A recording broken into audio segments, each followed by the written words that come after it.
Tentunya kita harus paham bahwasanya ketika membicarakan pertanyaan mungkar dan nakir, maka di situ ada sebuah ujian, ada sebuah fitnah kubur. Sudah sering saya sampaikan, fitnah kubur itu umum. Dia bisa bermakna positif, dia bisa bermakna negatif. Fitnah kubur itu bisa jadi naimul kubur dan bisa jadi adzabul kubur. Ujian di dalam kubur itu berujung kepada dua perkara yang pasti, mendapatkan kenikmatan kubur ataupun mendapatkan adzab kubur. Tentunya ketika kita akan membahas tentang malaikat mungkar dan nakir yang mereka akan menjadi penguji kita dalam perjalanan kita bermalam yang pertama di alam kubur, tentunya ini erat kaitannya dengan ayat yang kedua pada surat Al-Mulk. Allah menyampaikan, alladzi khalaqal mauta wal hayata liyabluwakum ayyukum ahsanu amala.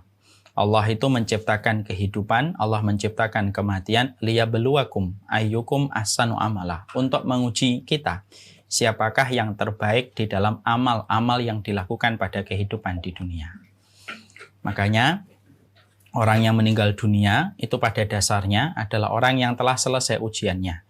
Tinggal bagaimana dia mendapatkan rapotnya dari ujian yang telah dia lewati ketika di dunia. Maka sesungguhnya itu pula yang kemudian kita harus pahami. Kehidupan ini adalah ujian. Kalau antum adalah orang yang ahli ibadah, misalkan ibu-ibu di majelis talim sahabiah, kalau ternyata adalah orang yang taat pun mendapatkan ujian. Orang yang taat itu diuji, apakah dia sombong ataukah tidak. Orang yang taat itu diuji ketika dia melihat orang lain merendahkan ataukah tidak. Orang yang taat itu akan diuji bagaimana riyanya, apakah mencari ridhonya Allah ataukah tepuk tangan manusia. Semuanya ujian. Kalau kita menjadi orang yang belum taat, maka itu pun ujian. Karena kita akan diuji dengan berbagai macam batasan-batasan dan larangan-larangan Allah pada kehidupan kita, sebesar apa kita meninggalkan batasan dan larangan Allah. Nah, itulah yang menjadikan kita paham kehidupan ini adalah ujian. Ketika kehidupan itu adalah ujian, maka kemudian kita akan mendapatkan hasilnya. Hasilnya itulah yang akan kita jumpai dalam kehidupan di alam barzakh. Makanya sudah sering saya menyampaikan dulu di awal-awal kajian kitab At-Tadhkirah, kita tentunya paham orang mukmin ketika melihat kematian itu bercampur dua perasaan yang menjadi satu. Bercampur dua hal yang mengharu biru menjadi satu. Yaitu adalah ketika orang mukmin itu melihat kematian ada rasa takut tetapi ada rasa harap. Ada khauf, ada roja. Khauf itu takut. Kapan dia takut? Dia takut ketika dia membayangkan amal solihnya yang masih terbatas ataupun masih compang-camping. Dia takut ketika dia khawatir taubatnya, istighfarnya belum tentu diterima oleh Allah menjadi taubatan nasuha dan belum tentu menjadi istighfar yang diterima oleh Allah. Ketika itu yang muncul, rasa takut muncul pada hatinya, mendominasi jiwanya. Tapi ketika rasa takut itu muncul, kadang-kadang disertai dengan sifat berharap.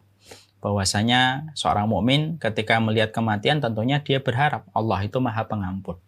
Allah itu Maha Penyayang. Allah itu Maha Rahmat. Yang mana rahmatnya Allah itu mengalahkan sifat murkanya Allah. Dan kematian itu merupakan musim panen. Dari setiap apapun yang kita lakukan, dari setiap apapun yang kita kerjakan, musim panennya dimulai ketika seseorang itu berada di dalam alam barzakhnya dan terus berlanjut pada terminal-terminal berikutnya sampai nanti melewati sirat untuk diputuskan nasibnya ke surga atau neraka persis sebagaimana apa yang telah mereka lakukan pada kehidupan di dunia. Makanya kita tidak boleh terlalu takut pada kematian, menantang kematian juga tidak boleh. Sikapnya antara takut dan harap. Kalau takut yang muncul ditambahi dengan harapan bahwasanya Allah Maha Pengampun. Kalau harapannya terlalu besar harus disertai dengan rasa takut supaya kita tetap beramal. Karena rasa takut itu kayak rumah dengan penghuninya.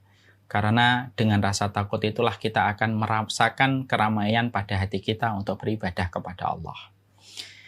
Setelah kita tahu bahwasanya kita diuji oleh Allah Subhanahu wa taala pada kehidupan kita, siapakah yang terbaik di dalam amalnya? Maka Fudail bin Iyad itu berkata, yang terbaik amalnya itu apa? Definisinya, indikatornya apa? Maka beliau mengatakan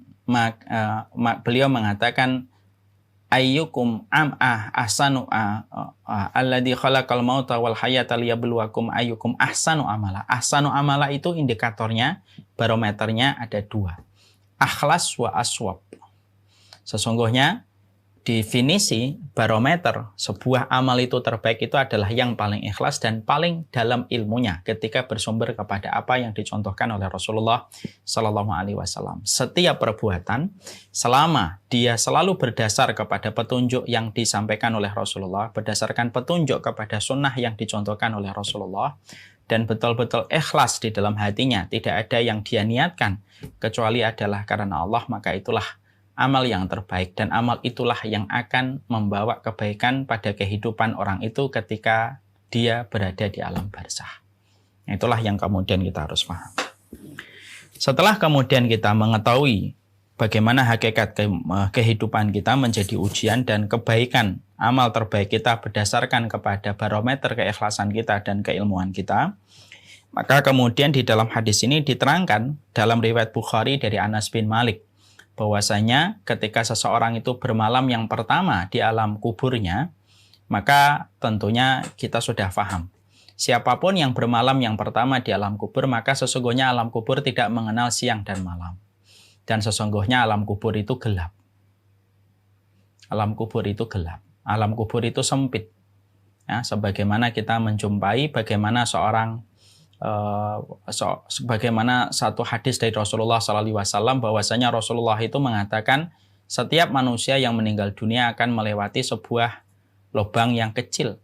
Kalaulah ada yang bisa selamat dari lubang yang sempit itu, pastilah anak kecil itu selamat. Dan anak kecil pun tidak selamat dari lubang yang sempit itu ketika dia menuju kepada alam barzakh pertama kali. Makanya kita menjumpai Sa'ad bin Mu'adz, salah satu sahabat Nabi, yang mana wafatnya saja mengguncangkan arasy-Nya Allah, saking begitu besar keimanan, itu pun beliau merasakan sempitnya lubang ketika beliau mengarak pertama kali ke alam barzakh. Karena alam barzakh itu ketika manusia dicabut, maka dia akan melewati sebuah lubang yang sempit sekali. Lalu melewati sebuah tempat yang gelap. Kapanpun dia ditanam, kapanpun dia dikubur. Kalaupun dia dikubur siang, tetap gelap. Kalaupun dia dikubur malam, maka itu tetap gelap. Karena memang sifat dasar dari alam barzakh itu kegelapan. Sifat dasar dari alam barzakh itu adalah kegelapan. Makanya itulah yang mendapati kita sebuah korelasi yang kuat. Kenapa Rasulullah Shallallahu Alaihi Wasallam sering sekali mensifati sholat itu cahaya, as-sholatu nurun, was-sodaqatu nurun, was-siyamu nurun, wal-Qur'anu nurun. Rasulullah itu sering sekali mengkorelasikan ibadah itu dengan kata cahaya. Sholat itu cahaya, sedekah itu cahaya, tilawah itu cahaya, puasa itu cahaya. Bahkan kalau kita mau pergi ke masjid, kan doanya juga meminta cahaya. Allahumma ja'al fi qalbi nuran, waj'al fi lisani nuran, waj'al fi sam'i nuran, wa fi basari nuran. Ya Allah, jadikanlah hatiku ada cahaya, lisanku ada cahaya, telingaku ada cahaya, mataku ada cahaya, di depanku ada cahaya, di belakangku ada cahaya. Kenapa sering sekali Nabi itu mengkorelasikan setiap perbuatan baik itu dengan kata cahaya? Karena pada dasarnya itulah yang akan menerangi kehidupan kita di alam barzakh berdasarkan pelita-pelita yang kita kumpulkan dari amal-amal solih yang kita akumulasikan di dalam kehidupan kita. Makanya kalau ibu sholat, pada dasarnya sedang mengumpulkan pelita. Kalau ibu menahan hatinya untuk tidak menentang suaminya, sedang menyalakan pelita hatinya. Kalau kemudian kita berpuasa, sedang mengumpulkan pelita yang nanti akan berguna. Pelita itu dalam kehidupan di alam barzakh. Makanya ketika orang mukmin bermalam yang pertama kali dan pertama kali mengarak ke alam barzakh, maka kuburan yang sempit, dia akan melewati sempit, tapi sempit itu akan membesar. Ya, sebagaimana ketika kita menjumpai ada sebuah lubang yang sempit kemudian membesar. Dan tidak ada yang membesarkan lubang yang sempit itu kecuali adalah amal solih dan ketaatan yang dibenarkan oleh Allah dan dicatat oleh malaikat raqib. Kemudian alam barzakh itu akan bermandikan dengan pelita dan cahaya berdasarkan amal solih yang kita lakukan. Itulah yang menjadikan kita harus paham bahwasanya setiap ketaatan kita, seluruh ibadah yang kita lakukan dalam parade ketaatan dan ibadah yang kita kerjakan, maka pada dasarnya itulah yang akan menjadi pelita dalam kehidupan di alam barzakh kita. Jangan pernah lelah untuk mengumpulkan cahaya. Jangan pernah keletihan di dalam mengumpulkan pelita. Di mana pelita itulah yang akan bermanfaat besar dalam kehidupan kita tepat ketika kita meninggal dunia.